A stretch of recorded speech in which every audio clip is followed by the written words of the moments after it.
hand-me-down dress from who knows where to all tomorrow's party. Where can she go? What shall she do when midnight comes around? She turns once more to Sunday's cloud and cried behind the door. Y'all, you. So we meet again. Oh gosh, I'm just kidding. Or am I? Or am I? Or I forgot to put my glasses back on. I knew she was gonna do this to me. I had a feeling I wasn't about to wear my glasses. And I mostly wear them because sometimes I can't see the card in the computer screen without my prescription unless I hold it really close. But the blue light blockers, but I'm gonna have my eyes closed and not be looking directly at the screen for most of the night. So she's like, no glasses, makes your bangs look bad. I'm like, cool, thank you for being honest, queen. We respect it, okay? Just like when you looked at your Jewish friend and said, I do hate Jews, just not you. Terrible, you know? Gross. Nazi humor. I don't even know. Okay, let's not get too into it till we get into it. I am dealing with a bunch of fucking junkies tonight, to put it quite frank. So I need to grind up more weed. Let me grab that, and I'll be right back. Okay?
Damn, that was perfect timing. I literally just sat back down with a fistful of weed um, as that ad was ending.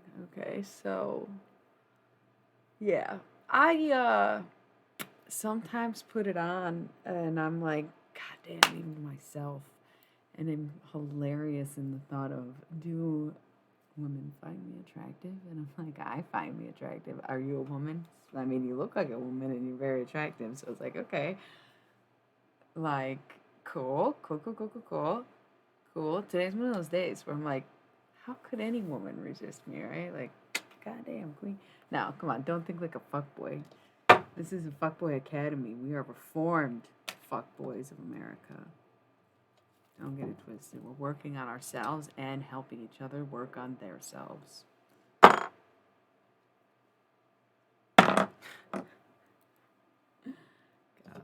Okay, yeah. I got jokes, don't I? Cheers. Cool. So if you watched my makeup video, I don't think anybody usually watches them.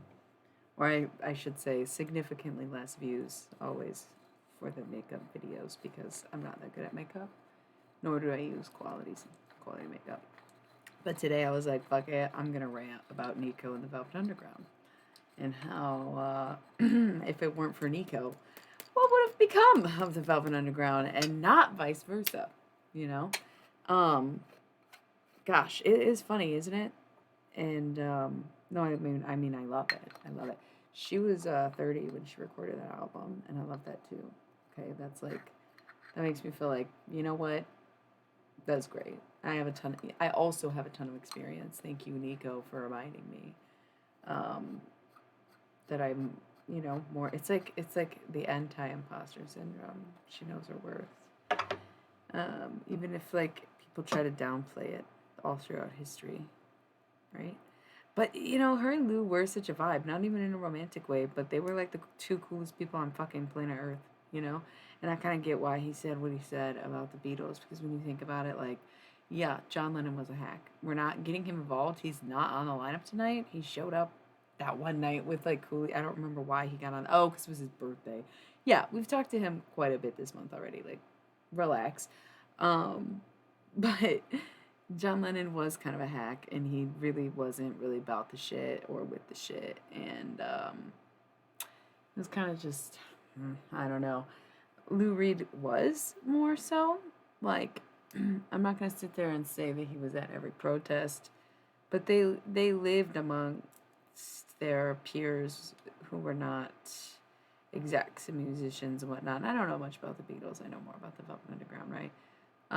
But you know, they were there, and they never. I mean, no amount of fame or fortune or success really changed them. It was sobriety that did, and not all musicians were famous and sober. So it's not like that was the only thing. It was more like getting away from the scene. It was like not ditching where you came from, and also you know the forward thinking sexuality. We were like, you know, mainstream bisexuals in music and the queer community, whether people saw us that way or not, even if we are perceived we're like the straight people.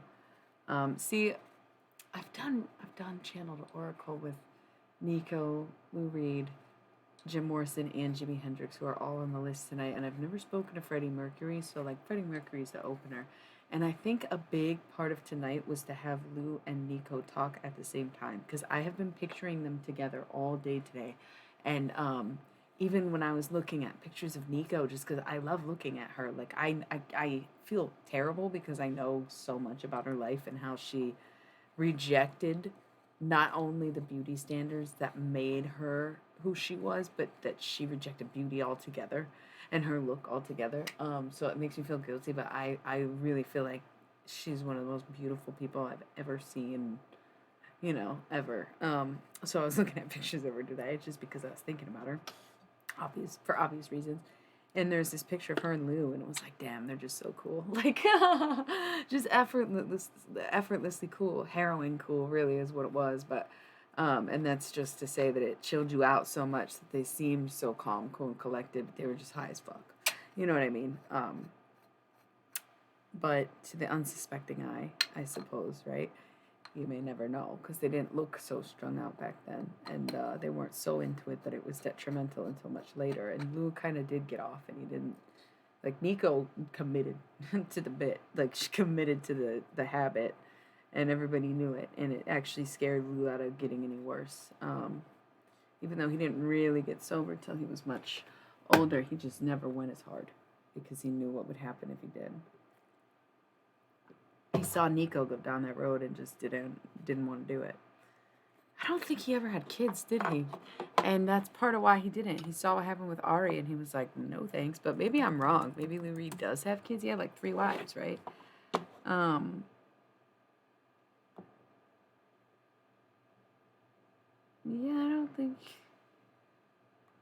I don't know. If they're not listed on his Google feed, Lou Reed children.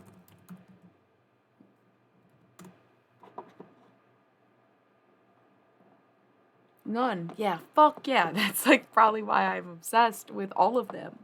Not so much that because Nico rejected her child, but like Laurie Anderson never had kids, never really got married until later in life. Lou Reed never had kids.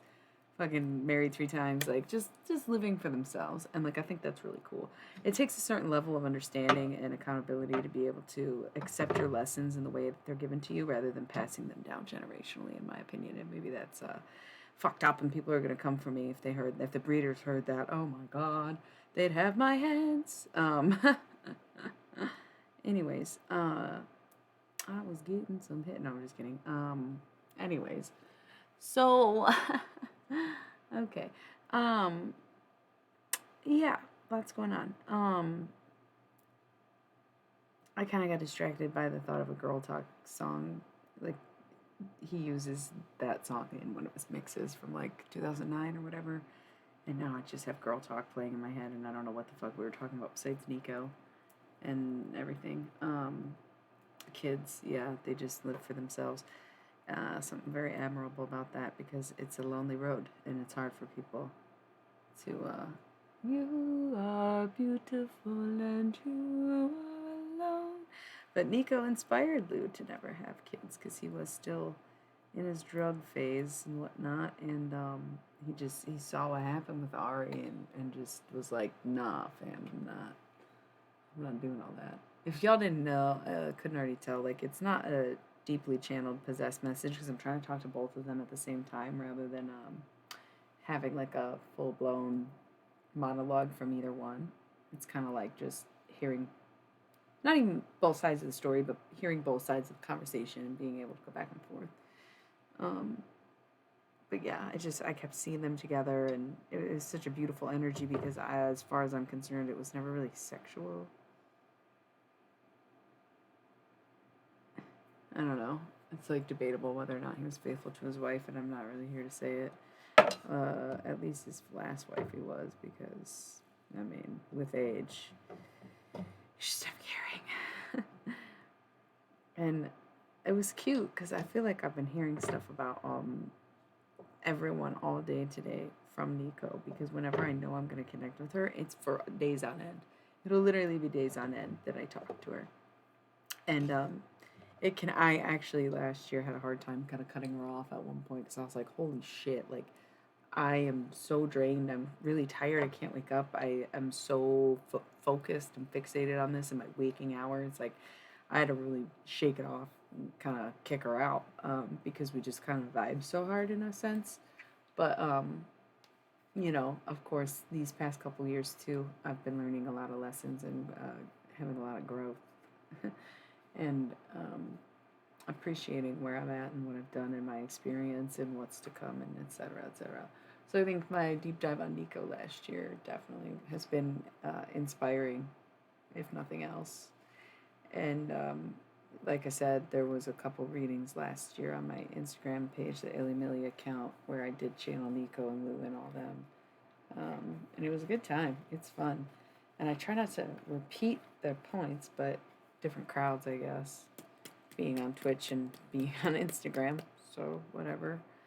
Um, it's just, yeah, so it's a beautiful union. And as far as I'm aware, they never really had a sexual relationship because the attention is part of what made it so good to work together, honestly. So, yeah, it was pretty cool in that way. They were as cool as they seemed, but yeah, a lot of it was drug fueled. No shit, everybody's was, right? Yeah, the whole Fleetwood Mac situation was very cocaine fueled, and the whole Velvet Underground and Nico situation was heroin fueled. It's just pretty much where you were at in the country, in the scene, and in the music industry.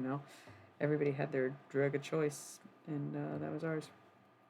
So, um, yeah, it was very punk. It was very forward, and that's kind of what Lou was saying. Is like, sure, the Beatles like made a larger impact. They were more popular, but there was something about the Velvet Underground that was more genuine because they actually did spend the time with the people and hire the nobodies and it wasn't like not everyone was like Andy Warhol. He gave them all really bad reputation for being that way, of course. Um, but there was nothing like I don't know. No one else was doing what he did. He was like significantly older than that. Had like 10 years on everybody he was hanging out with at least, and as much as it's not a part of history, he was pretty much, if not the dealer, the plug. Okay, like he did kind of introduce them all to that life, and he did take advantage of artists all the time and use their shit, and that was part of the reason that the Velvet Underground chose the banana painting or print um, for their album cover is because it was supposed to be not necessarily a slap in the face because they did believe that they made a good album and in a sense it did help Andy Warhol, but only because he wouldn't shut up about it. They picked some media like he wanted to make an album and they said sure, give us the banana. Like they just didn't want anything over the top and with their name on it that he created. So they chose a very basic, simple image and used their own linograph. Is that how you do typing back then? I don't know. Um, of the font and all that, and they just used the banana. That was it. Because they didn't know how to disconnect from him without destroying what they had already built around him. So they had to, in some ways, appease him. And they all treaded very carefully because, again, he was older, he had the connections, he was more revered in the art world. They were still exploring and finding their styles. And that's why it was built and broke down so quickly, is because it was never not supposed to be or meant to be, but just, in efforts to stay young, he aged himself quickly. So it wasn't hard once we had all found our own footing to break away from him, right? But yeah, we didn't really want that lasting impression, that last taste in anybody's mouth to be his when it came to our album. So we did something simple, and it became an icon of our music and not his art necessarily, even if you know. Okay. And, everyone knows his Soup Campbell and his Marilyn Monroe. They don't really think of the banana, they think of us. And that was kind of our goal, just to begin with, was to include him and also disclude him. So, yeah, he was whatever he was. Not good. Not not not good. We did not like that. So me and Lou stayed in touch. We stayed friends. It wasn't so much with anybody else in the band. They had a hard time forgiving the way I was back then, and Lou didn't. He saw through it, and he helped me on some of my albums later in life. And he did try to take a little more control than I would have liked, so we had times we didn't talk, and towards the end, of course, I was a little too much into it, and he was getting out of it, the drug scene and everything. So we stayed friends the best we could over the years, but it was difficult with me. I know that it was difficult for everyone with me, and there was just so little I could do because I was not ready to face the demons that were within me, and I could never bear the cross of uh, who it was. Hello, babe, queen girl. You come in so random. I'm doing channel messages tonight, not tarot. It's Nico's birthday. We got Nico, Lou Reed, Jim Morrison. Yeah. So it's not everybody's favorite, but it's Halloween. It's okay. I don't have commands. I gotta figure. I don't say I'm gonna, and then I tried like spend 20 minutes trying to figure out tech stuff on Twitch, and I'm like, dude, the fuck. This would be nice. Thank you. I feel nice. I don't know if you've been here since the beginning, but I was babbling about how good I look today. I look real nice. I look real good today. So I was in the shower, and I was like, I don't want to wash my hair. I like put it up in a bun so it wouldn't get wet. I do that, and I was kind of starting to connect with Nico. I do this with her. I've talked. That was half of the stream so far was me talking about how deeply I connect with this woman. Thank you. And I was in the shower and I was like, I'm not gonna wash my hair, and I kept hearing, just wash your hair. And I was like, but I washed it yesterday. She says, so what? Wash your hair.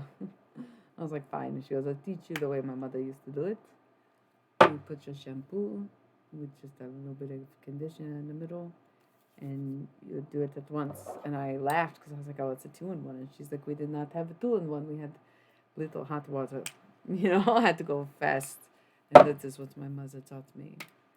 Um, so I did. I washed my hair like that. And it actually came out pretty good. So let me roll the ad break before we get too into it.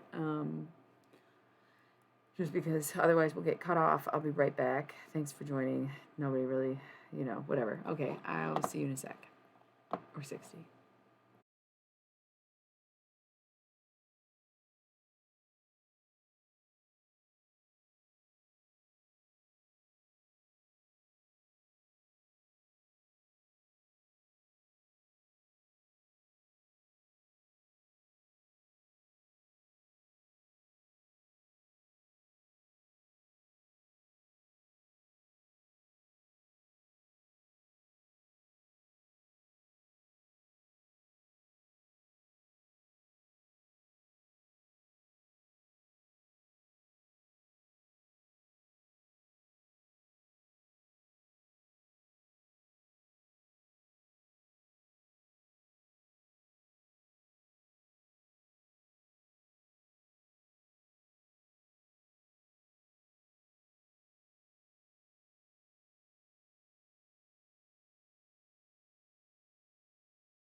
Hello, I'm here, but I was gonna light some incense. It's so funny because this weed, I don't know if Nico's pissed because she wants me to hand grind this shit or what, but I'm like grinding and grinding this weed and it's all still in my grinder. And then there's like nothing in the catch. And I'm like, what the fuck is that about? Same weed I've been smoking. This has not happened. I probably really need to clean my grinder. But at the same time, what in the honest fuck? Okay? Like, what in the honest fuck? I don't know. I don't know. So, just trying to figure that out.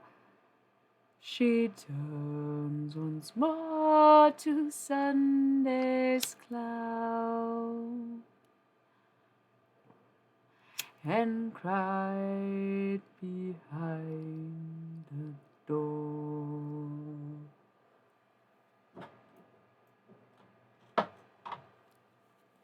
All right. And part of the reason I'm lighting incense is so I could grab an incense stick because what the fuck's going on with my grinder, y'all? The weed's not coming out. But I think the longer it takes me, the better because they are smokers, shooters, you know what I mean? Like, they're like, bring me the goods, get me the weed, etc., etc. Okay, so let's grind it up. It's just not falling through. You know, it's so funny how much I listen to Nico and the Velvet Underground, and I'm just so enamored and, that I find myself really truly listening to the point where I don't even know the lyrics to a lot of the songs or like all of the lyrics to the songs to the point where it's mind-blowing. I literally have been reading the lyrics all day to try to remember so that I could just sing it impromptu whenever I wanted, and I'm having a hard time. I've literally been listening to the Velvet Underground since I was 14 years old, and I still somehow just don't know the words to some of my favorite fucking songs of all time. What is that about? I don't know. It's uncanny because everything else that I listen to repeatedly or as much as I do with the songs that I like by them, I do know all the words to. It's just really bizarre. So yeah, I am trying real hard. Y'all. She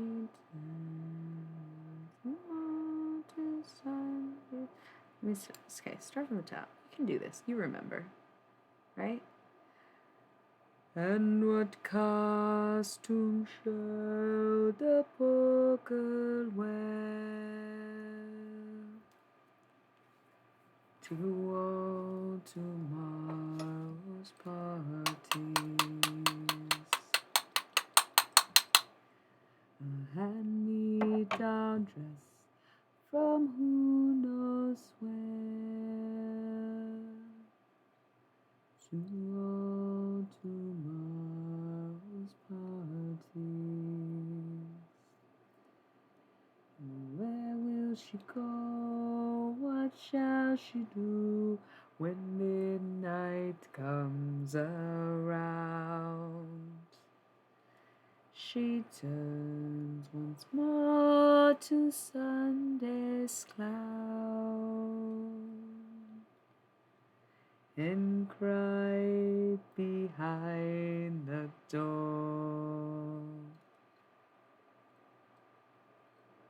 And what costume shall the poor girl wear to all tomorrow's parties?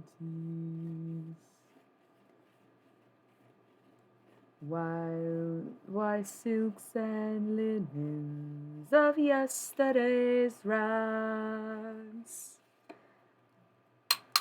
For whom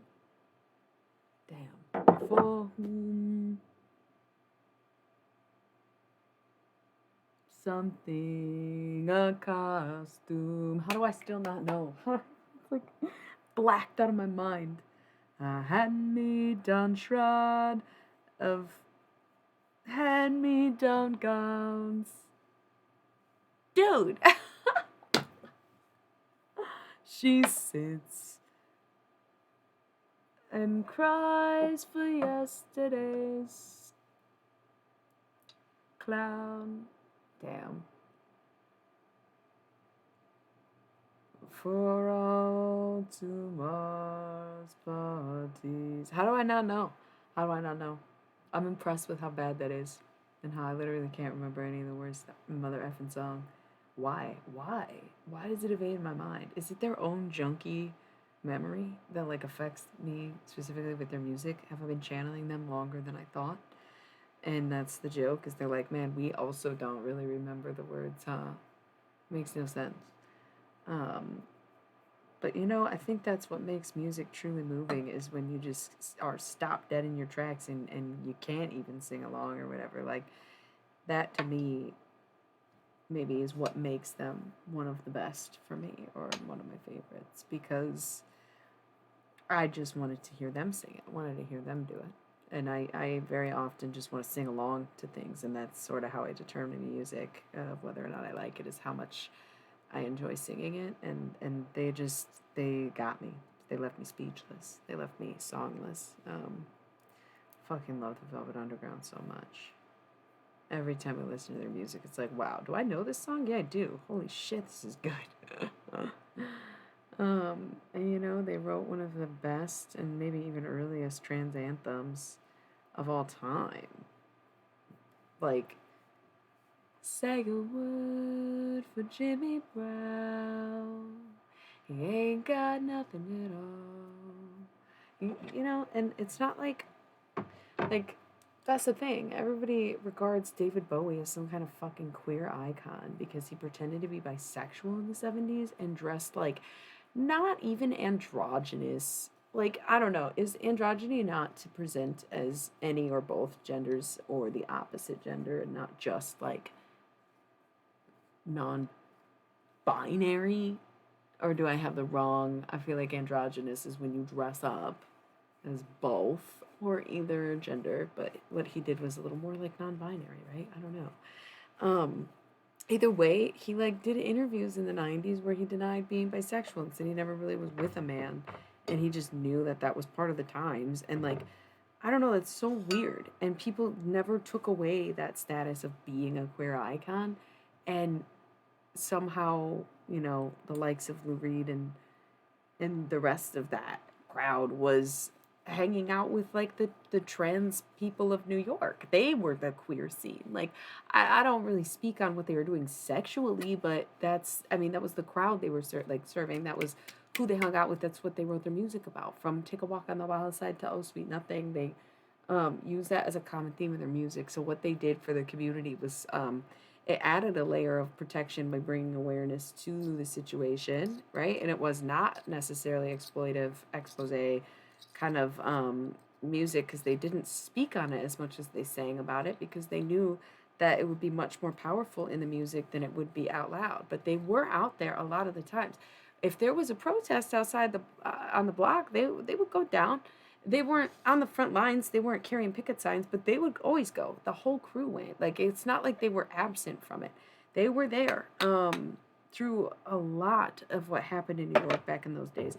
And these other dudes weren't. These other bands, like, and I'm not going to sit here and say that the Underground's the only real ones, but they were some real ones. I'll tell you that much. Nico included. Like, that whole scene was just very different, and so I understand why Lou Reed interviewed later in life saying that he was more influential than the Beatles.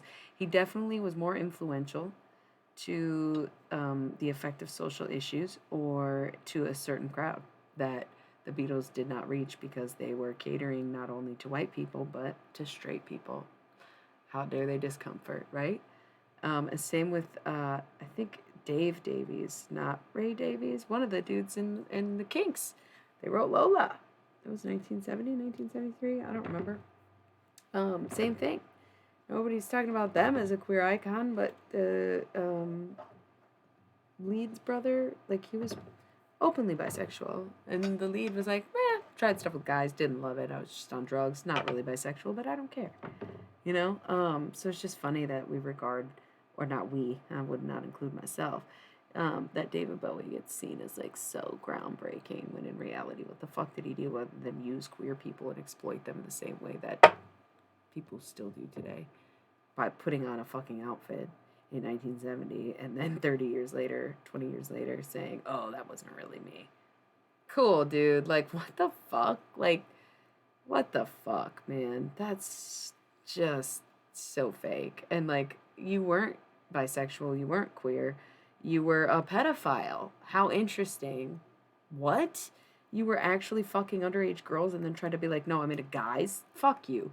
Honestly, get out of here, bro. Stop associating David Bowie with queer culture or bisexuality, please. I fucking beg you. All. That's why he's not on the list and probably never will be. Um, yeah, so that's that. But yeah, so is what it is, I guess. What else is new? I found a lot of the weed that was stuck in the grinder. LOL. Just breaking up some weed and keeping Nico occupied and not smoking cigarettes, so that's good. She's like, I quit smoking. I'm like, okay. She's like, well, you quit, so I quit. Cool. You got a nicotine patch over there or something? Like, maybe. So, yeah. What's up, everybody? It's just the three of us, really. People keep popping in, and I think I just confuse people. I know I do, across the board in every regard of my life. And a lot of people aren't ready to have the conversations about the people like David Bowie and what they were really up to back then, and how it's not conspiracy because it was very out in the open, and you can find a number of articles, headlines, stories, and witness accounts, and photographic evidence of these things happening. It was not some secret. That's the thing. People are like, oh my God, conspiracies about Hollywood elites being pedophiles, blah, blah, blah. Okay, yeah, because literally it was never a secret. It didn't have to be conspiracy. It was very out in the open. So for people to assume that there's been any kind of major changes in the industry is ridiculous. They just have been quieter about it, and they're not even that quiet because we just let Drake do whatever he wants with people like Millie Bobby Brown or the other teenage girls that he's fucking, right? Like, it's weird. It's weird. So part of the reason that's coming up on someone like Nico's birthday is because, once again, she got scouted when she was like the ripe old age of 13. 33 minutes, 30 seconds, 3 viewers. We love to see it. She's the patron saint of groomed girls, you know, because her life was tragic and she did never heal from some of those things that she went through. It is. Yeah. Oh, yeah. It's super creepy. He's like 50 years old. Like, David Bowie was in his late 20s when he was deflowering Laurie Maddox at the old age of 14. But Dane Cook is straight up 50 something, you know, like, and how has no one stopped him up until this point? And you know what's super crazy about Dane Cook specifically is back in the day when he had a comedy CD, but I don't think he had, like, maybe he was on Comedy Central at that point, but that didn't guarantee fame, right? At the time. He was on AIM, like AOL Instant Messenger, right? And no, that's what I'm saying. Like, I'm 30 and I think 21 is too young. Like, at some point you're kind of gross. And I get that, like, once you get to an age, it's like maybe when you're 50 you still will feel like you could date someone who's 30 because you do get over like that certain hump, or even 40, you know, where it's like, okay, whatever. But when you are going for people who just graduated high school, about to graduate high school, still in school, still not sure what they want to do, just getting into bars, you're fucking disgusting. 18-year-olds are not even allowed to smoke cigarettes anymore, but you think that it's okay to fuck them at the age of 50. Leonardo DiCaprio, what the fuck? And then we just write it off like, oh, well, they're celebrities. Oh, well, it's like this and that. Oh, well, doesn't matter. Bitch, yes, the fuck it does for these reasons, amongst others. Think about how fucked up Nico was her whole life. Imagine if that fucking creep just, imagine if she didn't live in a world where she had to sell lingerie to keep her family afloat. Like, imagine a world where she could have just been a normal person. And does she regret it? Not really. I mean, she's an icon. We would not have these opportunities like we do right now to be able to talk to her or know who she is or admire her beauty, her strength, her relationships, her everything, like her whole life was so purely rock and roll. She would never take that away from anyone else, let alone herself. But was it worth it? That's questionable. That's questionable. Would she do it again? Yeah. Would she do it differently? Oh yeah. Who wouldn't? Can she? Probably not. It is what it is. Was it worth it? Still undecided. because there's been no justice since. There has not been any more movement since. Shit, who name someone who even remotely could be like on that same level as someone like Nico anymore? No one. No one's. They're all too afraid, and it's not even about being afraid. It's also like there's no such privacy to be able to be a renegade, so to speak. You know, like it's stuff like that where it's kind of sad. It's I don't know. I don't know. It's if life feels dismal, it's because it is. She had a very pessimistic attitude. But who wouldn't? You know, coming from where she came from, and of course not getting any help for the assault or the grooming or the experience or the sexism or the drugs even. You know, she started rehabilitating at 48 years old and was dead by 49. Cool. So my life was just meant for drugs and meant for other people. I never get to enjoy myself. Great. Cool. Thank you. The fuck? I'll take being ugly for 5,000. Like, like of course she turned kind of ugly at the end, physically and emotionally, and however else you want to see it. Like, it was her whole life was tragedy. It was not at all comedy. It was beauty, but it was tragedy. Would she do it again? Only if she could do it different. Would she want to relive that shit? No way. No way. It was too hard. And she never got the credit she deserved. She still doesn't. It's only people like me who, few and far between, understand the depth of everything, you know, and care to know their history. Everyone else just hears a song and says, well, I like it and I don't want to change my perception on it. If they're a bad person, it's none of my business. But then they want to turn around and say, you're toxic to your face. They can't analyze like the things that they consume and what they've been digesting and conditioned to or subliminally influenced by, but they can definitely call you out for your personal behavior. Like, yeah, right. What kind of fucking narcissism is that? The all-American kind, quite frankly. Hi! You know, like, get over it. Get over it. Nobody's innocent. But, not everyone's a pedophile. Am I right? Am I right? Jesus fucking Christ. So, yeah. Cool. I'm almost done with this whole weed situation. It's just taking long because I gotta clean my grinder somehow. This is actually the first time in my life that I've owned a grinder, and how do I clean it? I don't even know. I use Cafiza on my pipes and stuff on my glass, but I'm afraid it might take this off. Isn't he cute? So I don't know how to clean it. Yeah.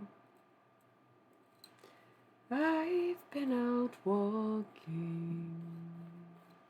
I don't do too much talking these days. I am going to roll an ad, but I'll just sit here and sing while it's playing. I just don't want it to auto-roll on us later, so. I don't know the words to this one either. It's kind of hilarious because once again I listen to these songs multiple times a day and for some reason it just ain't there.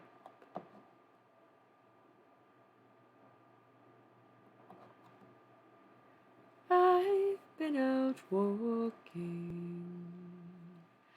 I don't do too much talking these days.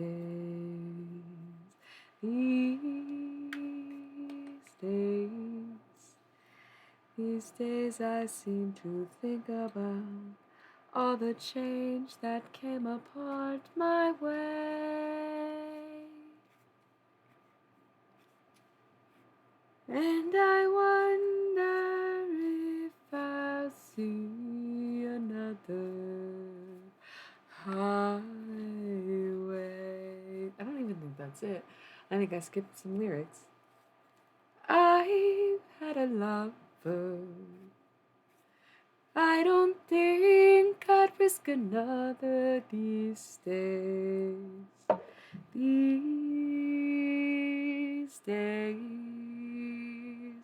And if I seem to be afraid to live the life that I have made in song, it's just that I've been losing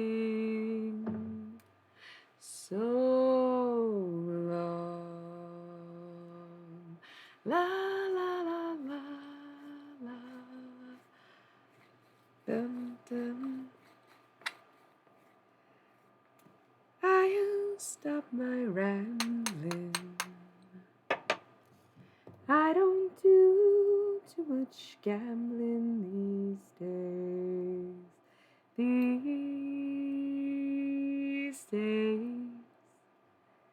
These days I sit to cornerstone and count the times the quarter turns to 10. Please don't confront me with my failures. I had not forgotten them. La la la la la la la.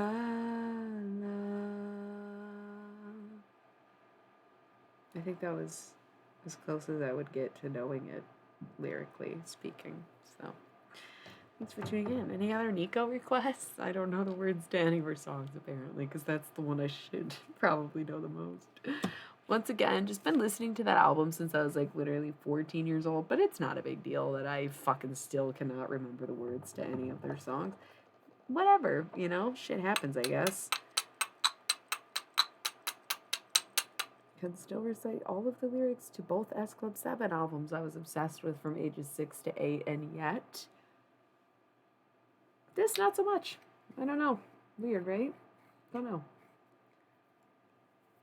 And that's the thing, it was like, even though Nico and Lou Reed were not in love, there was this kind of like, because it's Nico's birthday, it's almost like everybody wanted to show up and sing for her, but I don't know if I can really pull that off. I think she's the only one that has a very distinctive enough voice for me to like channel while singing because of the German accent. But I found a reason stuck in my head for days. Everybody knows it because I keep posting videos and listening to it over and over again. And I think it's so beautiful, and as much as I love it, I, once more, do not know the words. It's a song. Why am I like this? Bum, bum, bum, bum, bum, bum, bum, bum, bum, bum, bum.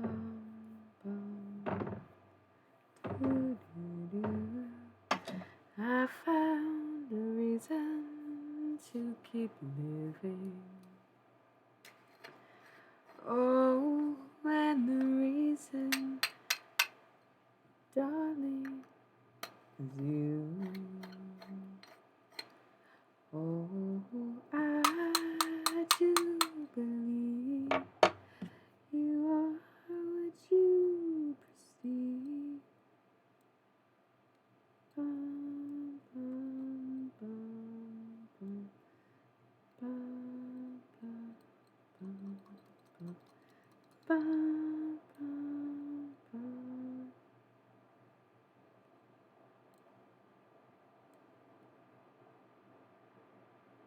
Wow, this is crazy. I'm kind of obsessive with this grinder situation right now. I guess that's why I was just kind of singing to fill in.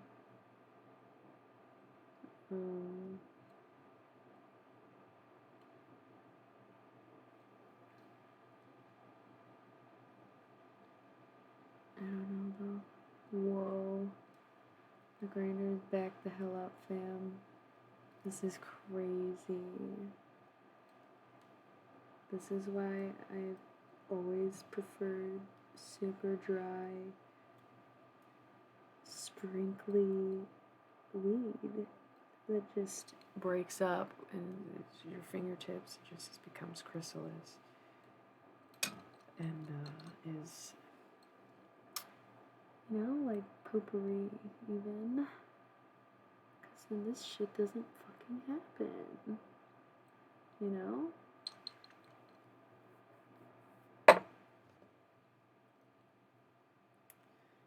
It's funny, I was talking to a friend today, Sagittarius, and she's awesome, very similar in our own unique ways, right?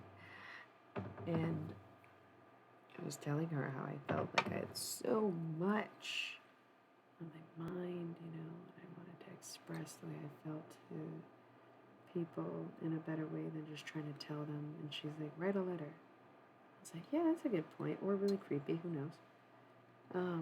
But if you're looking for advice on something about communication, sometimes it is best to write a letter.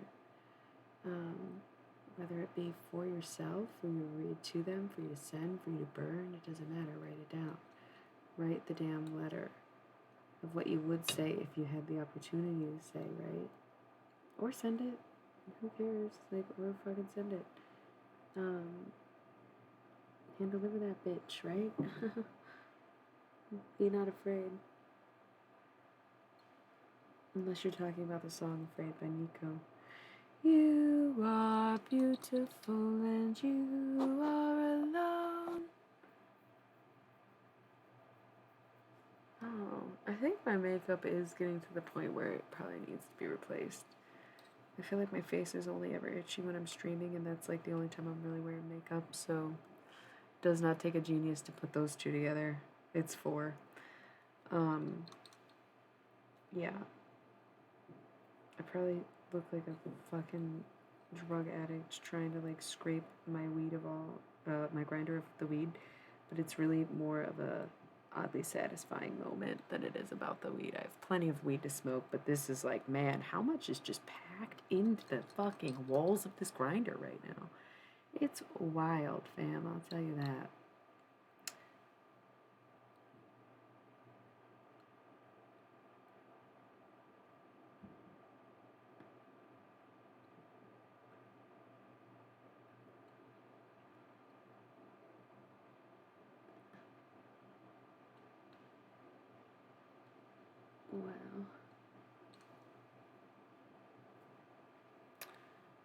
Wow.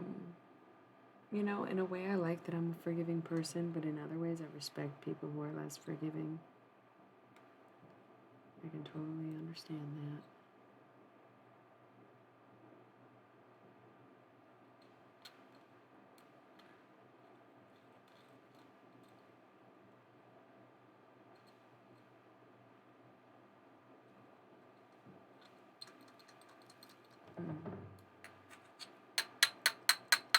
Wow, what an adventure. It's still not completely cleared out, but I am going to give up, essentially.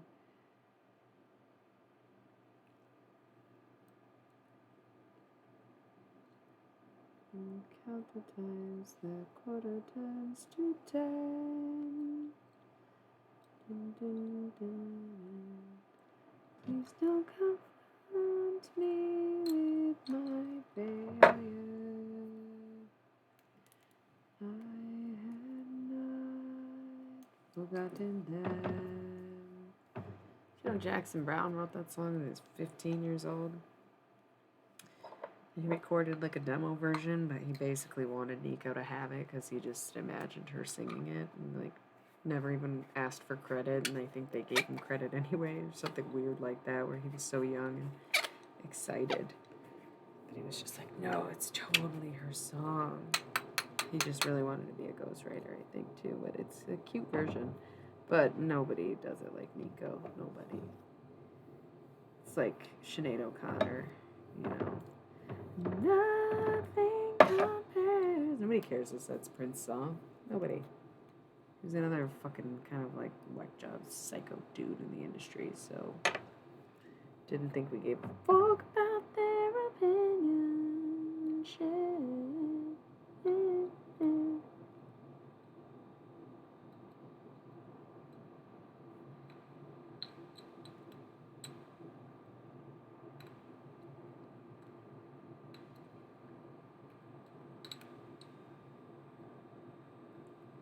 Yeah, I am a little OCD. Everybody knows that about me. If you know me, then you know that. And, yeah, this is like not the time or place, but it's not the time or place. Because it's just us chilling on stream. But yeah, I'm getting a little obsessive about it. It's just like, holy fuck, I need to clean this shit. My bad.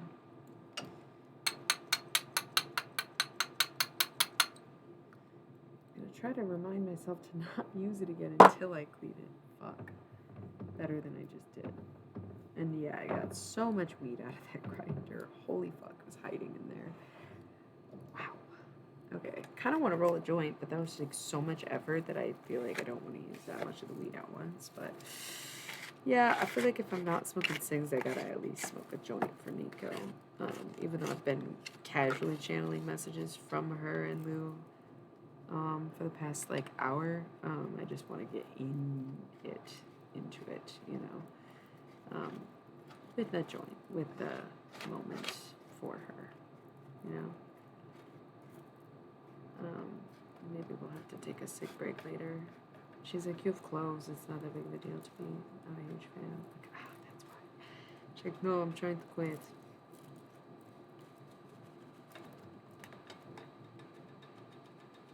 La, la, la,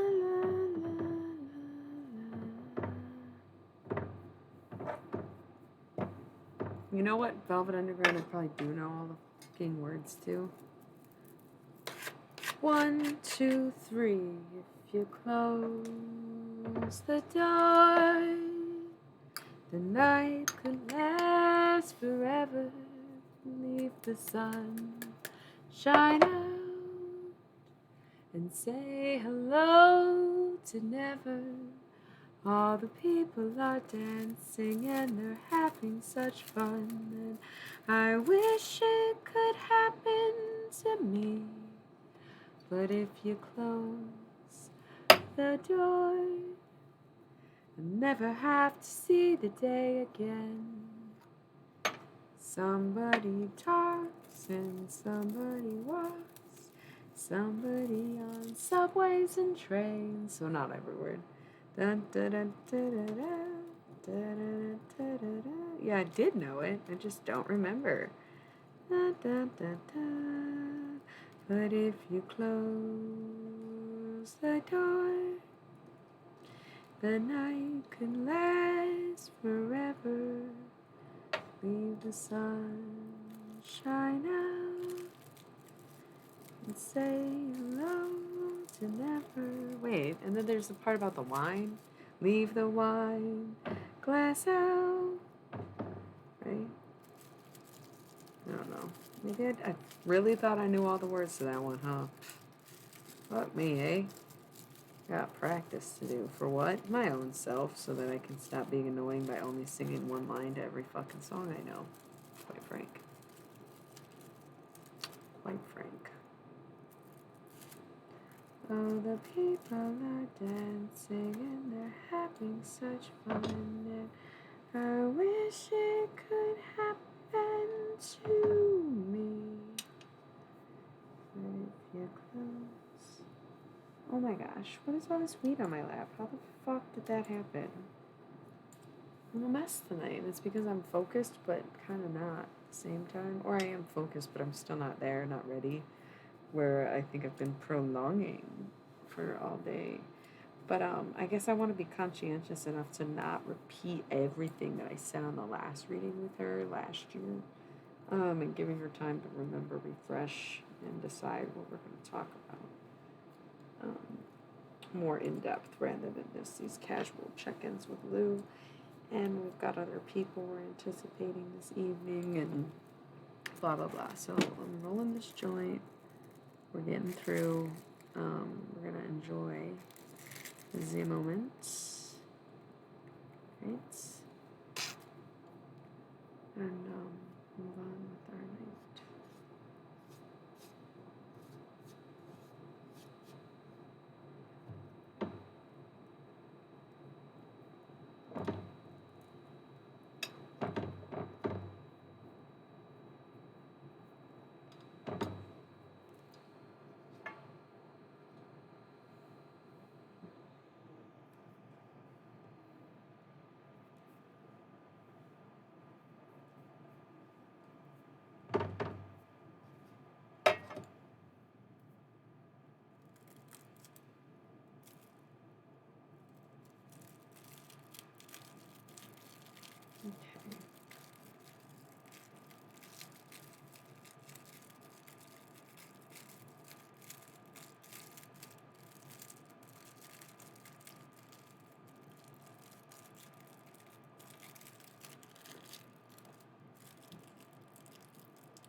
Okay, I feel like we're gonna do Jim Morrison first, actually. He's come up a lot lately for me. I did a channeled message of him just I don't know, maybe a month ago? Random. Wasn't Halloween yet. Wasn't anything. I just woke up one day and started talking to him. Didn't quite realize it's who I was talking to. Wouldn't say I got spooked, but I was listening in and I was like, wow, that's really insightful. Who the hell is this? And it was Jim. So that night I did a reading for him. So I think he's going to be our opener. I mean, we had a little introduction from Lou and Nico, but I want to give them both a chance to talk. So we're going to do Jim, Jimmy, Lou, Freddie, maybe? I don't know. Something like that. I could just feel like that's the case right now. That's what's happening. You are beautiful and you are loved.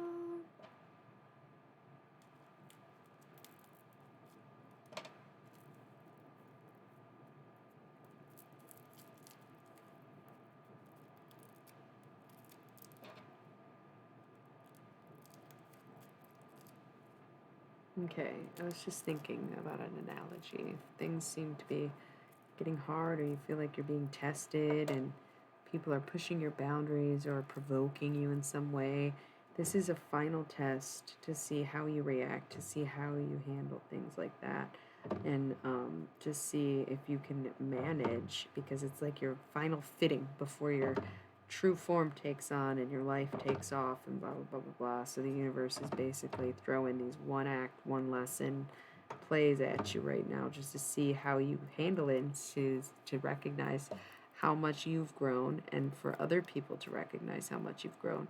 So if you feel like, things are getting worse, it's because they get worse before they get better. Holy shit, it's so hard to believe that sometimes. And I want people to believe in what I do and what I say to them. So I have to start accepting that I must believe it myself, that it will get better. But right now it could be essentially hard to believe. So basically, cut to commercial. BRB, 60 seconds.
Come to me, etc., etc.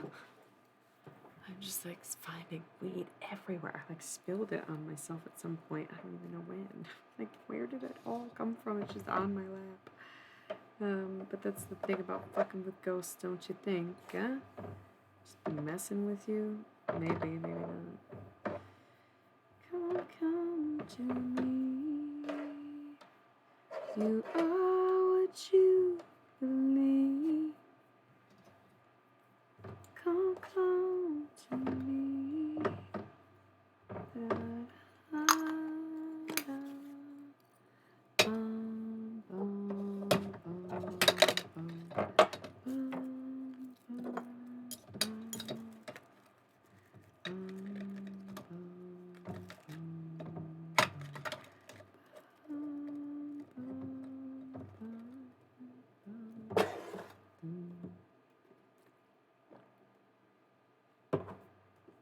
I'm not gonna pressure myself to pick an order.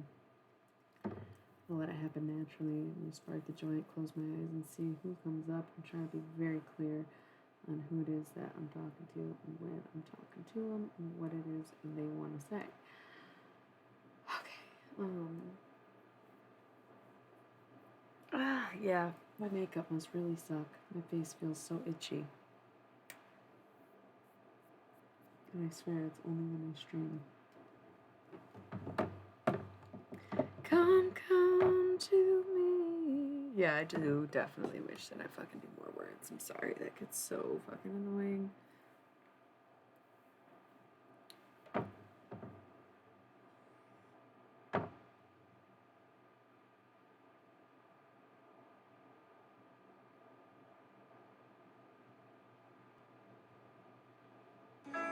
Okay, I was gonna put on Nico's music, but honestly, I don't really want to wear the headphones. I don't think, and it's so crazy. It's doing this thing. So YouTube will make me playlists of the artists I like, and if you click an artist and you just shuffle their music, it'll take their entire music catalog and just play all their songs in some random order. So twice today, I chose Nico, shuffled her songs. First time, 6 songs show up, and then just blank. And I look to see if like something happened with the licensing to her music, and nope, it's still all on YouTube. It's just only these 6 songs came up. I'm like, okay, that's weird as fuck. So then, once I got to the last song, more songs got added, but it was actually just the same 5 previous songs added to the list again. And it just kept repeating those songs, just adding on the same sets of songs. And it was not acting up and doing this with any other music that I've listened to for the past week. Like, it's actually never done this before. There's one time where a song was playing and it said there was no song playing and no song coming up, but not like this where it made half a playlist and then kept repeating the playlist. So then I went back, closed out the app, went back to Nico again, shuffled her music, same fucking songs, but with Venus and Furs at the beginning. I was like, what the fuck? That's so bizarre. Because usually on YouTube Music, when you shuffle an artist, it'll play their music, and if it runs out of their music, it'll play similar artists. Not like, once again, it just doesn't pick like 6 random songs. Like, it was very bizarre. So I was like, okay, it's one of those nights. It's Nico's birthday. Like, it's a fucking vibe, bro. This woman is heavy as hell. And that's because she was half dead in this world too. When she was alive, even, she was sort of like, that's part of being goth, even, is to be like macabre and even morbid, if you will. I'm gonna light this joint. I think what's happening tonight, from what I'm gathering from them, is I think because it's Nico's birthday, it's kind of like it's all about Nico. So we're gonna have Nico talking to everybody tonight, and that's how we are celebrating her birthday. And that's why I'm feeling like I'm channeling her still, but then was trying to channel someone else. And it's like, same time once again. So like her and Lou Reed, I talked to both of them just now in the first hour, and now we're looking to do Nico and Jim, because there was a lot of scandal surrounding the two of them in regards to one another. So let's go. And they were a bit different in age too, but not by much. It was like somewhere 5-7 years. 5 years, because she was born in 38 and he was born in 43. Yeah, so there was speculation that they had a bit of an affair. And that he was still young, I think, when that would have happened. But yeah, because it's the thing, everybody partied together, and then everybody kind of broke off. I think it was really when they all started to die. When they all died, a lot of them, Jimmy and Janice, and that's what got people so clean so quick. Like, Lou took some time off and battled with it his whole life. But when his friends decided to they were too much, they did this and that. He started to get a bit more freaked out by it, and it put a rift in the whole scene, in the whole group, and I was one of the only people who would who stuck it out and continued to do the dope drugs and the hard drugs. Everybody else kind of wised up, and I just didn't, because I was too into it, too into the party.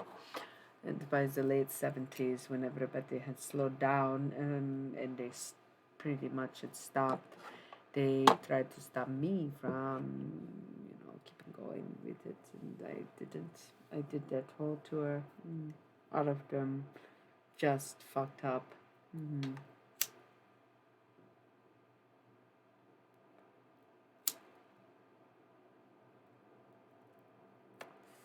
I don't know if I was a good woman, but I sure was a punk rock woman. And to me, I think that is more important than to be good. Did I make history? Did I make waves? Did I cause a scene? Did I go down kicking and screaming, you know?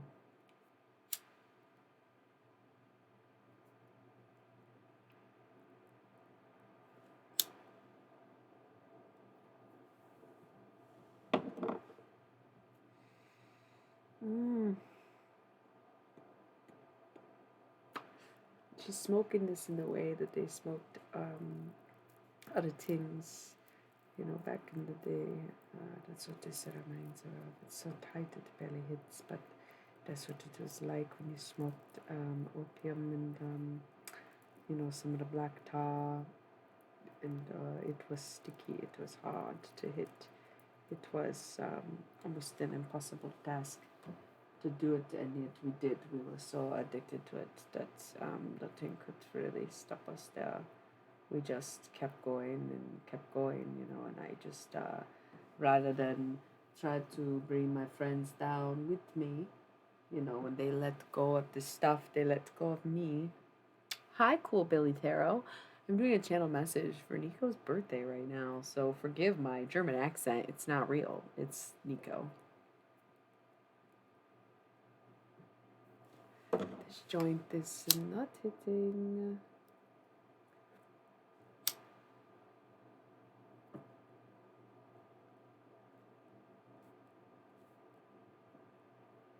I'm a necromancer, so I talk to dead people.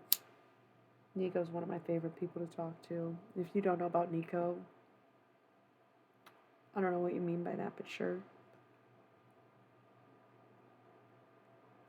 Mostly because I know that there's a delay between what I say in the chat, and so I don't know what you're saying it about, so sure, it's all relative.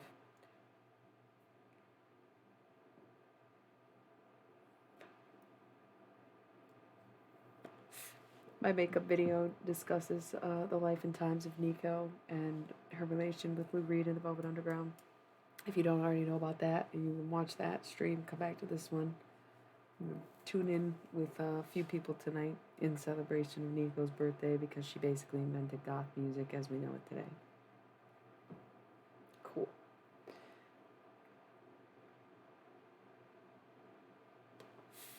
So that was the thing. Instead of bringing her friends down with her and trying to say, oh, well, if we were friends, you would still do this with me, or you would hang out with me, she just left. She went back to Europe, and she spent time over there and made new connections, a new band, but her life was not any better without the scene. She fucked up her own life. She fucked up Lou's life. She fucked up her son's life. She fucked up everybody's life, and she just wanted to get away. But it was a series of hard drugs. Even after that, even being in Europe, and that was the thing. Is it really wasn't until she got to Ibiza when she saw how beautiful it all was.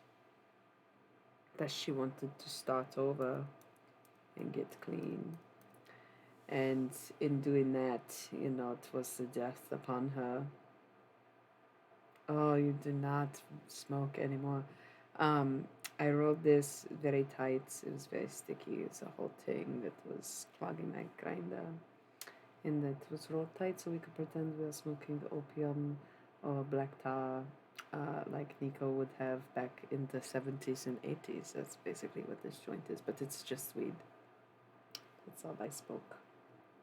But it was hitting hard, and she's like, yes, this is what it was like.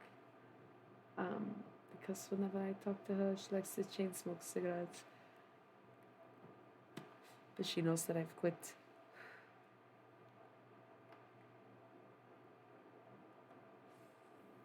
So she still was very much into the drugs when she left America again. So when she gets to Ibiza, she says, I would love to be sober for once. I did not know life was this beautiful. She says she was in the courtyard of the Ibiza hotel where she was staying when she died, and where many people have stayed and died before and after her. And she said at the villa she stood in the courtyard that overlooked a mountainside town. She's up on the mountain in the courtyard reached out, and then it was like a rolling down, and you could see everything from up there, and the sun was setting on a beautiful June day. I think it was June 1st, and I thought, wow, it kind of all made sense now in that moment. It all made sense. And she thought that was worth being sober for. Her son was there with her. Forgive her French accent. When she spent time with Ari, it was very easy to become like him because he was raised in France. He was hardly my son, he was my confidant. And I loved him so much, but not like a son and mother. Not that it was anything, but he was like a friend, a long lost friend to me that I partied with, but he was, of course, a child. So he was grown up. I didn't raise him. We had a relationship, but it was not really my son. I birthed him for someone else. And I almost killed him for myself. So we had a good relationship in those last few months because he is the one who wanted to get sober, and he never asked me to get sober. But I went with him because he made me curious. I had not considered it at that point. I was so old, I was so stuck in my ways. But my son said, whatever the French word for mademoiselle, not monsieur, not mademoiselle, muhareha, something like that. Muhareha it's clearly not French. Muharehar, I don't know what that's about. Muharehar. No, nothing. Muharehar. Well, okay. Muhareha. Muharera. Mutarerar. Yar. These are all close. Yeah, it sounded Indian to me. It definitely is. Muhareyar. Oh, they went to a castle in India. The Muhareyar. The Mutareyar castle. They met there. And they went to Ibiza to get sober together. That was very beautiful. It was very beautiful for a month or two, but by July, I was dead. And Really, it was the best month of my life, and I think it was always meant to be that way, to have all that tragedy just to be a moment of peace before, leaving for eternity, because I imagine I won't be back. I have not.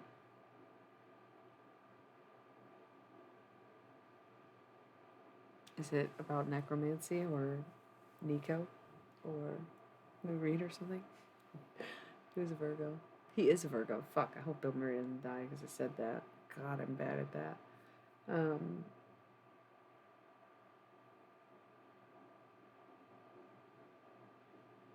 Finding serenity is more important than finding peace, because you can be at peace with anything.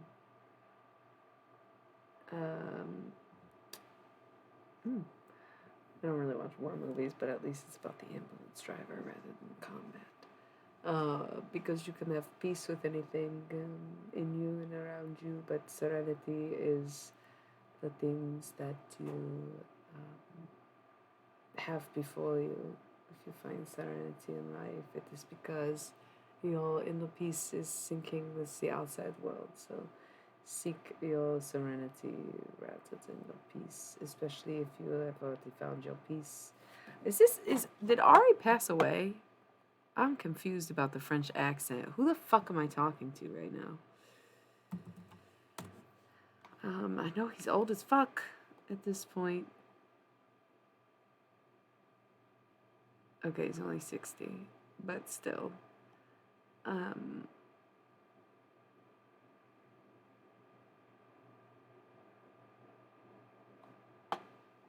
Wild.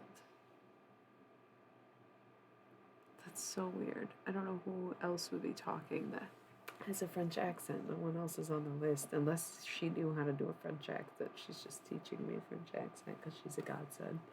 Love her, right? Um, You are beautiful and you are alone. You are beautiful and you are alone. She was a fucking genius. I was a fucking genius, yes. I was just a drug addict, and sometimes that's what happens, because when you're a genius, you want to slow yourself down because not everyone can appreciate genius but rather take from them. 2-in-1 conditioner, My muscle was doing that in War Torn Germany, and then here you are, 20 years later, and there is it is in battles. Okay, ad break, and we'll be back with more.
Here she comes. You better watch your step. She's going to break your heart in two. Yes, it's true. Just look into her false colored eyes, It's not hard to realize. She'll build you up just to tear you down. What a clown. 'Cause everybody knows she's a femme fatale. The things she does to please femme fatale. She's just a little tease femme fatale. See the way she walks. Hear the way she talks.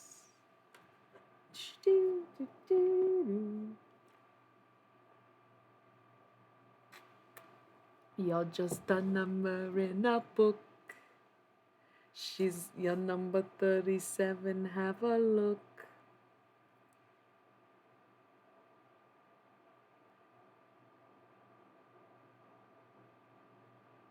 Don't know. She'll tie you up just to make you frown. What a clown. 'Cause everybody knows she's a femme fatale. The things she does to please a femme fatale. She's just a little tease femme fatale. Oh, oh, oh. Oh, oh, oh. Yeah? Probably know the most words to that one. It's not very many words. It's not very long. I probably forgot some of it. That's just been my life. That's just me with the Velvet Underground. I don't know. None of us remember the words.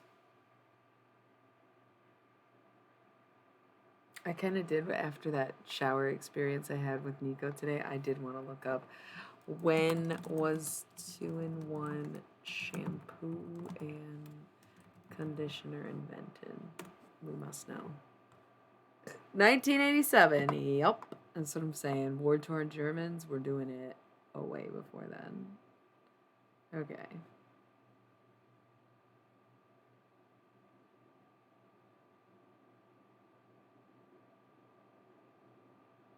What?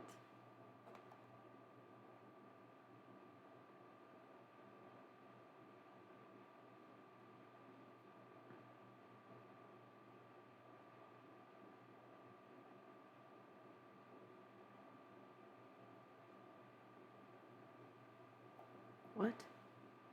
Are you one of those people? Yeah, it looks like it. This is, I gotta go.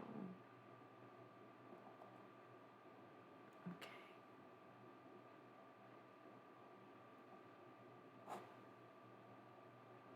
All right. Great, right? Great night. Great night. Good, good, good, good. Of course. That's how it is, isn't it? No wonder it got so cold in here, huh? Your number 37, have a look. I'm literally just vibing with Nico and then this shit fucking happens. Why even bother? You know, this is like...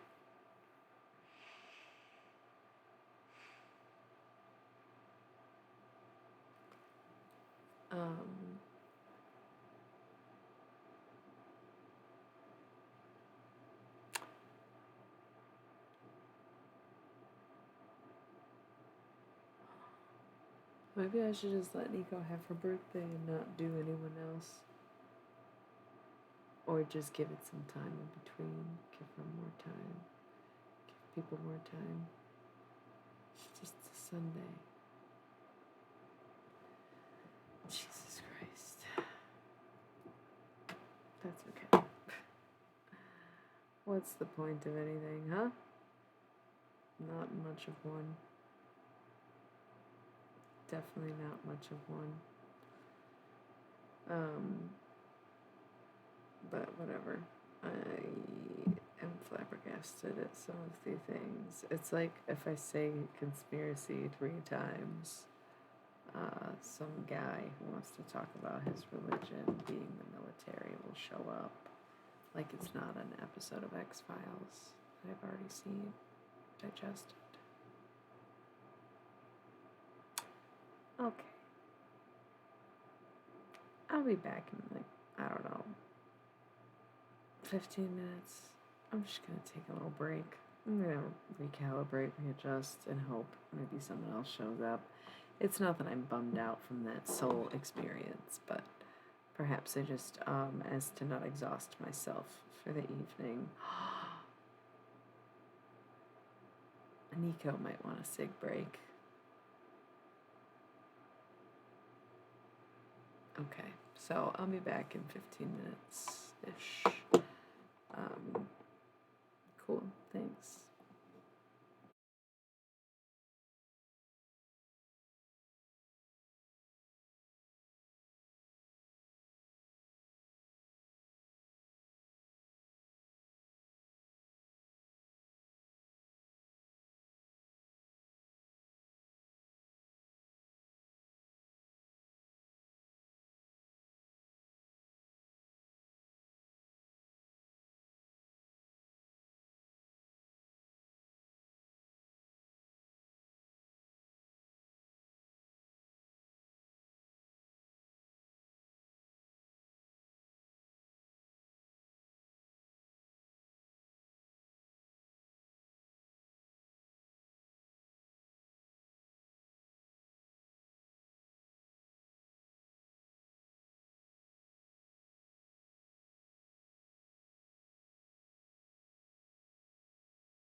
Alright. Living my best life. I love that as long as you can't hear the music, I can listen to it. So, welcome back to me. Had a nice sick break. Had a good talk with Nico.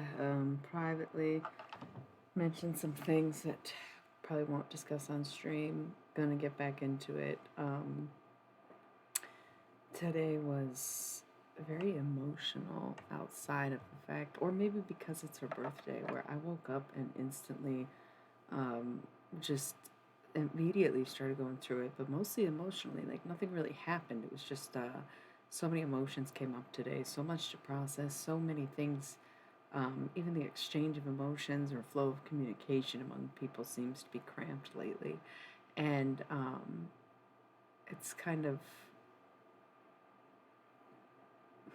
I guess, sad in a way that people tend to be so disconnected from their emotions that instead of properly conveying how they feel in a moment, they take um, the time to come back and say, actually, I think I'm right, you're wrong, instead of working through stuff, you know? Agree to disagree mentality. I'm actually pulling out the deck because I feel like I've been a little unfocused um, with the readings, but not really. It's just been very much Nico and Lou was there for a little bit, and there's supposed to be other people tonight. Hi. Oh, yeah. Like, of course, I didn't know Nico personally, but yeah, it's just like woke up today and it was emotional and it was a lot to process. And it's like, whatever it is just heavy, it seems, for everyone. And it's like, fuck, dude. How can I even be happy or hopeful when everything's so fucked up? Like when everything is not the way it was supposed to be or that I thought it would be or that I want it to be now, you know? And it's like, where do we go from here in a sense, collectively and on an individual level, where it gets harder and harder every day to be your own person in a way because like well, it's expensive or it's um, isolating or it's just like unhealthy in some way or another, you know.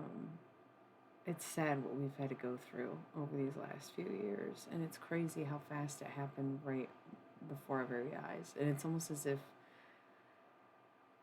something is telling me this is a very strange sentence that popped into my head, but we commoditized with the rest of the universe, and like it does get a little more difficult before it becomes integrated completely, basically. Like the broke times won't last. People just have to be able to upgrade on an individual level. Like everybody will be okay in the end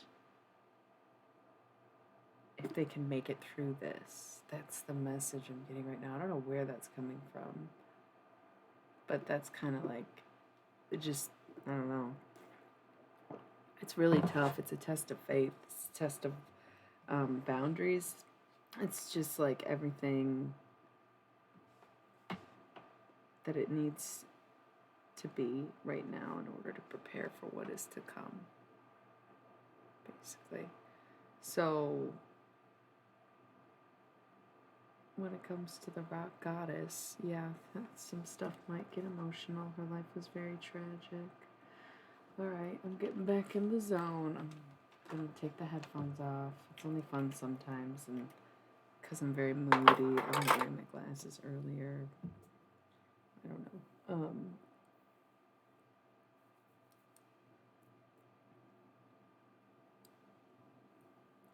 Isn't it funny how some people maybe never grieve the death of their loved ones or just like don't believe in grieving at all, but then others will like feel like it happened yesterday 15 years later.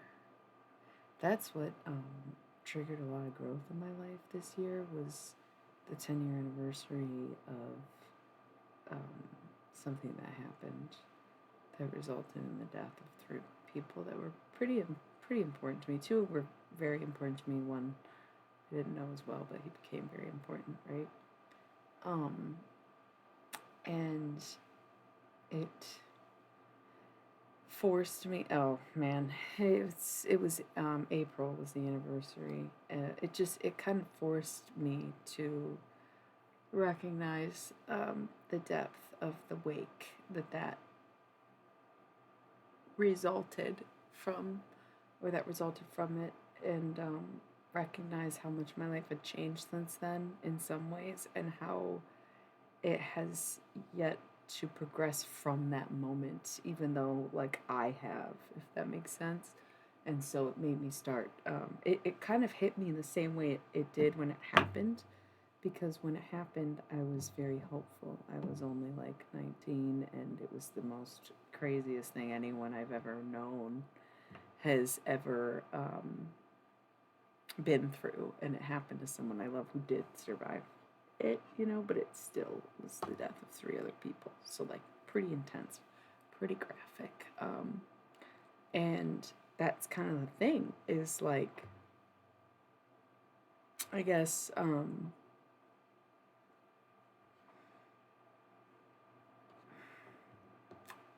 was like, no matter how healed I was from it, it seemed like my life was still stuck in stagnation or in a time loop where I had to keep repeating lessons, even though it was like, I thought I learned. Am I not seeing this correctly? Am I not looking at it? And I had to reanalyze everything that has happened in the last 10 years between me and everyone I've ever met in that time. And I've been on this quest of, like, not only trying to make things right, but trying to decide what is good or bad for me, not necessarily in general. It's not necessarily exhausting, but only because I work for myself and I'm my own boss, and I get to decide when I'm gonna take a gig or whatever. So that's the only reason I've been afforded the luxury to be able to do that kind of work. But that's also why I have the job that I do of being as some have referred to as the spiritual teacher that I've become, because I have taken so much time to do this. And I did the work even when I did work and have actual jobs.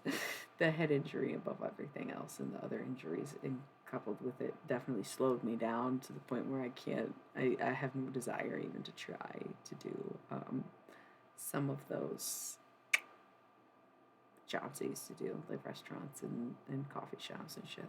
Like, no thanks. It's not that I have better things to do, but I have more enjoyable things that suit me better to do, for sure. I guess I had to get over my own imposter syndrome, right? So I always said I wanted to be an artist, and then I was like, oh, I'm an artist, but my job is this and that. Or vice versa, my job is this and that, but I'm an artist. And me too. Thank you. Me too.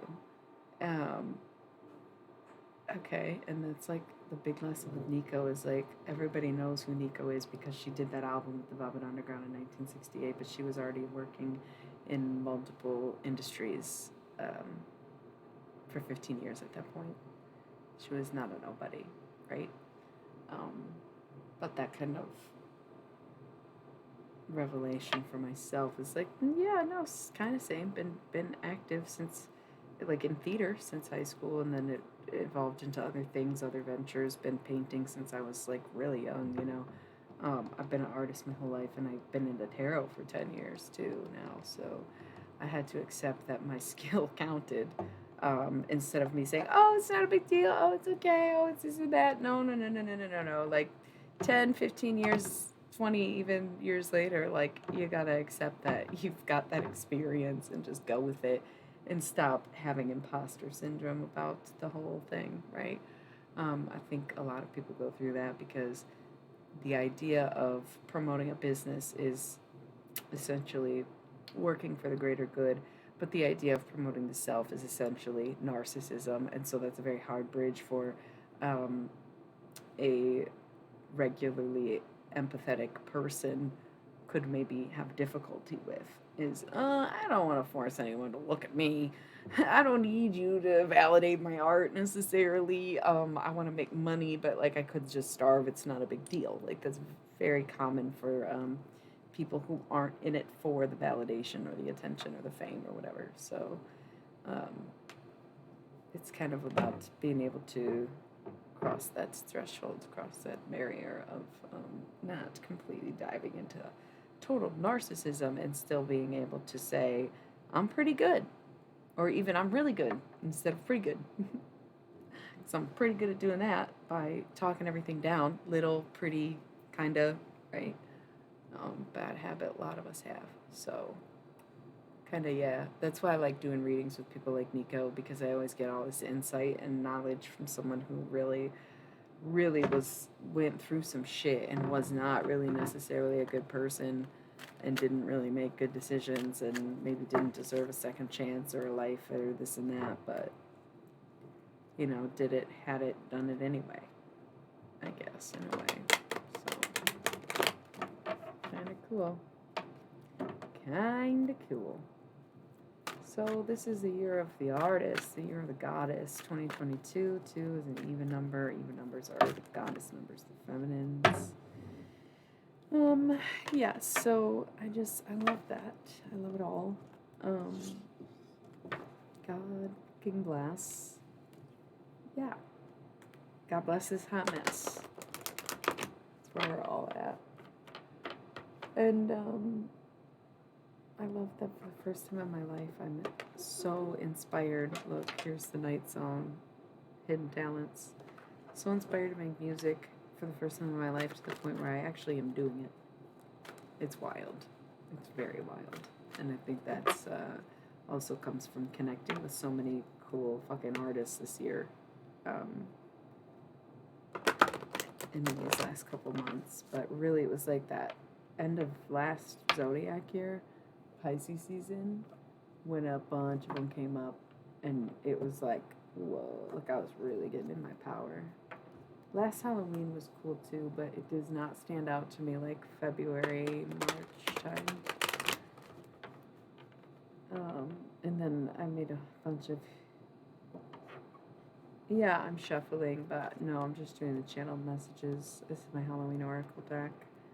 We can do a little shadow work reading because it's slow tonight, and I don't know. I had this idea that there would be so many people for Nico's birthday, but honestly, I guess it could just be Nico and Lou, and that's not a big deal. I'm not really feeling anybody else jump in because I think we didn't know how much Nico would want to talk or if there would be other people, but as it gets later, I'll be more warmed up to it. It's still pretty early for me. I don't mind, but it is like a Monday, so whatever. I'm gonna do shadow pulls and go back to the channel messages and talk. Like, that's the thing, is some of these things that I was bringing up right now would be considered like the shadow self, perhaps, and I think Nico's pretty good representation of that, in the sense of like that she was almost always her shadow self. Okay, like the worst version of you being presented forward. Like drugs will do that, trauma will do that, you know, mental disorders will do that, where you're putting your worst foot forward. And some people just get so kind of like far gone into it that they lose their best foot. Like they lose their better like their sanity even. And gosh, I just can't even imagine. I don't know. Everybody's showing their true colors, and they have been for a while. And it's whether or not you see that side of you and embrace it because it's who you are, or if you see that side of you and change it because you know that you are also a monster. Right? I believe in self-acceptance 100%. I do. However, if your self-acceptance means that you cannot accept accountability for your actions, then, like, that's where it becomes an egocentric issue of things like narcissism, or even, like, sociopathism, or however you would say that, you know what I mean? It's, like, kind of questionable. So I feel like people are seeing themselves this year. All these cards keep landing on the side. It's so wild. Okay, so here's the thing.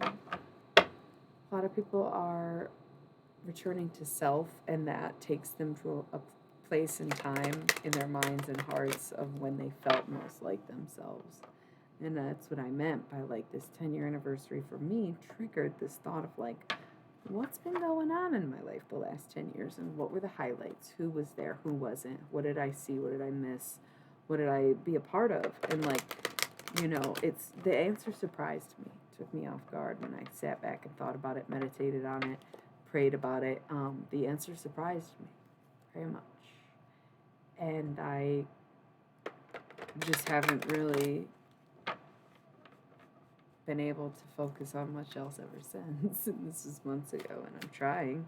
And next year, I guess we'll see what happens. But it like I mentioned, is driving me to want to reconcile. It's. I think a lot of people want to reconcile, and other people want to just tell themselves that they're the shit, they're the best, nothing they do is wrong, and the other person sucks, right? And it's like the two. It's like a divide with people right now, and it's not as simple as to say empath and narcissist, because it's just like it's whichever way you go. It's like as much as a place like the U.S. Okay, so of course a lot of the people that I interact with are from the U.S. and people that I interact with outside the U.S. have a pretty good idea about what U.S. culture is like, right? So my perception is small, but my whole thing is that it seems that in a place where there's a political divide that is split in the middle and two parties, two sides, evenly like that, it just sort of ripples into other areas of life, and people think in the binary very much.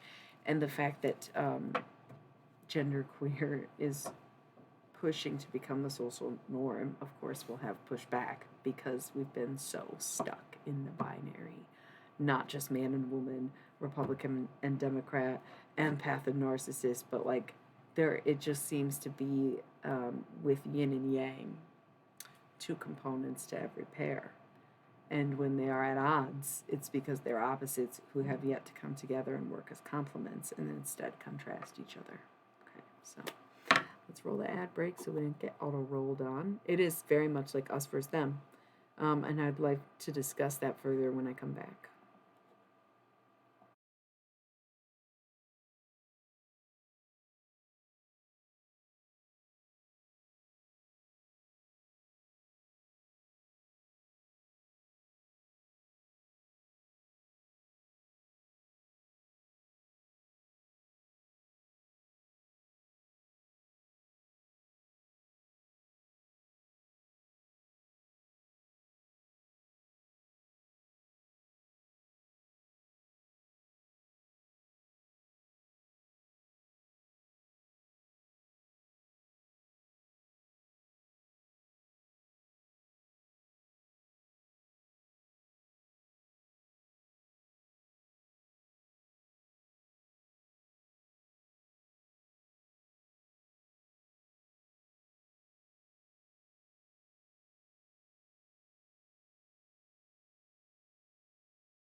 ASMR. Sorry, I got a little snacky on break. Give me like 2 secs. Not 2 secs, like two. Man, you really can't. You can't abbreviate seconds in the plural.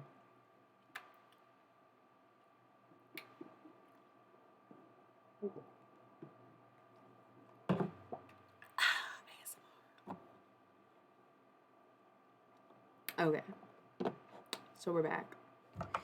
We're doing a little shadow reading, shadow work reading, dark night of the soul stuff, shadow self, reflective, deep, and mysterious, even dark, but in a consuming way.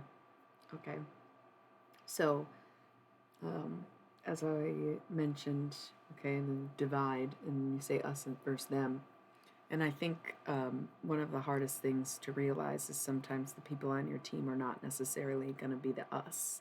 that you think they are. And it's not that they're there to sabotage you or that you can't work with them, but you have to understand that you might just be different than them and that there will always be differences with people. And it's probably not as simple as to say that there's two types of people in the world. There's probably many more than two types. However, it only takes two to tango, right? So, yeah, I think the hardest thing this year, hardest lesson was seeing that, the people in your corner are not always going to be us, and that sometimes it's them. And it's like, damn, fooled again. Oh well, fool me once, shame on you. Fool me twice, won't get fooled again, right? Fool me one time, put the blame on. No, fool me once, shame on you. Fool me 2 times, can't put the blame on you. Fool me 3 times, fuck a peace sign. Oh, chopping the rain on you. Okay. So yeah. That being said, as you explore these healing opportunities or these reflective moments in which maybe you're tempted to reach out or look back or want to heal connections or apologize, make amends, I consider this the My Name is Earl arc, right? And I very much identify with Earl because I know that I was like just a monstrous piece of fucking insecure garbage for a long time. And I'm trying to do better. And I just feel like I have so many blockages and have wronged so many people that I am trying to see things from both sides or all perspectives and see how I played into some of the more negative experiences I've had and how other people were more so responsible for other negative experiences that I had, right? It's not all ever going to be on one person. And of course, you can have one situation where both people did the other wrong. And you can have situations where you did someone really great wrong and vice versa, where someone did you wrong. Okay? It's not always mutual and it's not always one person's fault. And sometimes the lessons is deciphering between the two. When did I wrong someone and when was I wronged? When was I being abusive and when was I being gaslit? It's like, when was I being toxic and when was I getting toxins? Okay, because a lot of times, like I said, it's mutual, it's both. But in other cases, not as much. We just learn from these relationships and mimic them, right? So we might think something's normal and then we're like, oh, well, this is just normal behavior. And then the next person's like, no, it's fucking not. What the fuck? And it's like, oh shit, I'm so sorry. I was so toxic to you. Maybe I was toxic to this other person who I was like that with before. Let me go back and talk to them. Hey, I'm so sorry. Yeah, you are toxic. Okay, well, that's toxic of you to not even acknowledge or recognize the role that you played in this. But okay, I guess it can just be on me then. All right, and then they continuously hurt you. Okay, well, you did it again. Yeah, well, it's your fault. How so? I don't know. It just is. You're toxic. Okay. Well, that seems like maybe it is you, and you need more time to be able to reconcile those bridges, right? Not everyone's going to be in the same place at the same time. And that's why some people have this mindset of like, you know, once it's done, blocked, delete, unfriend, don't care, moving on, pretend like I don't know you, blah, blah, blah. And other people are more open to second chances.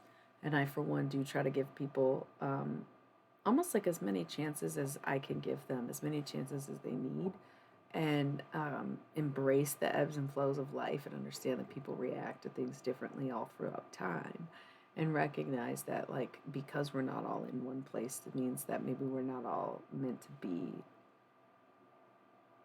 amongst one another at certain phases or whatever, you know what I mean? You can't take anyone with you, but they sure can meet you there, okay?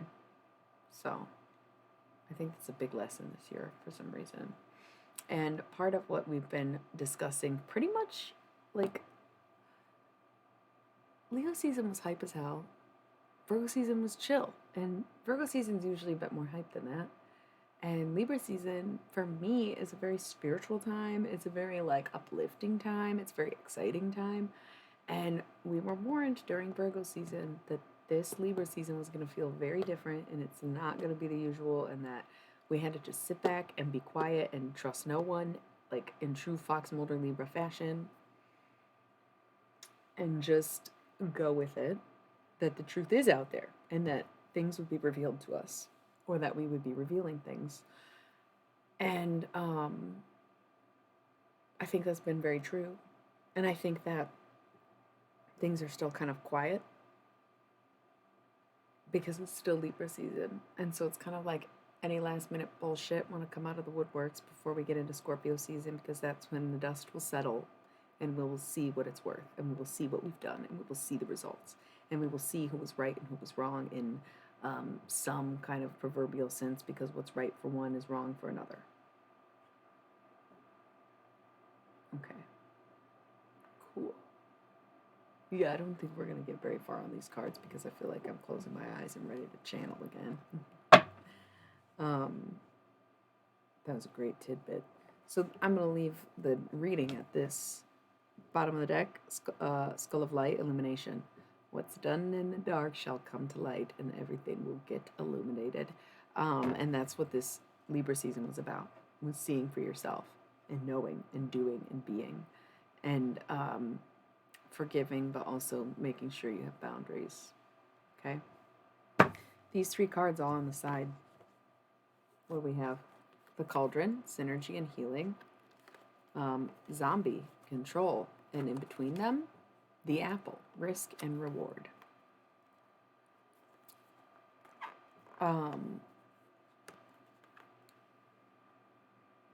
I would consider the Zombie to be not a great card in this deck. I don't like the word control.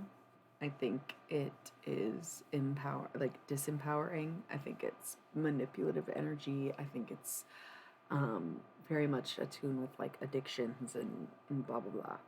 But because it's on the reward side, I'm wondering if control kind of is an indication of having control over yourself, getting control back, even being in power.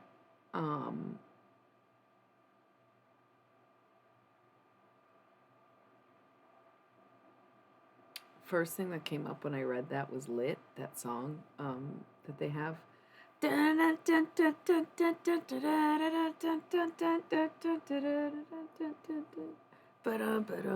It's no surprise to me, I am my own worst enemy. That's it. And my cigarette is still burning. Please tell me why.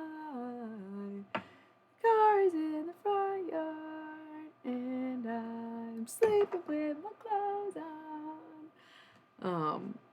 Yeah. Did she also like that song? Because I'm picturing the two of you with like 40s, like on the lawn, like at a concert or something, and singing that shit. I don't know if you said you wanted to see them or if you did see them at some point or something like that.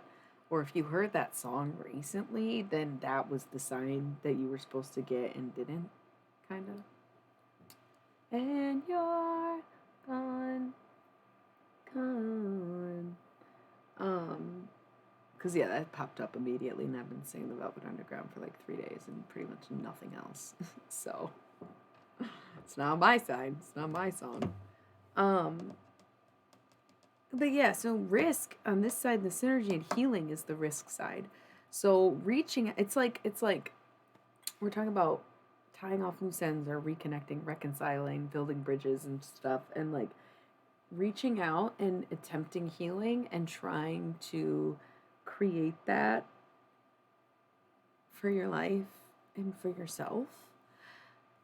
There is a risk that the person that you want that with or that you're sending that energy to is going to shut it down or deny it for you. Okay. And it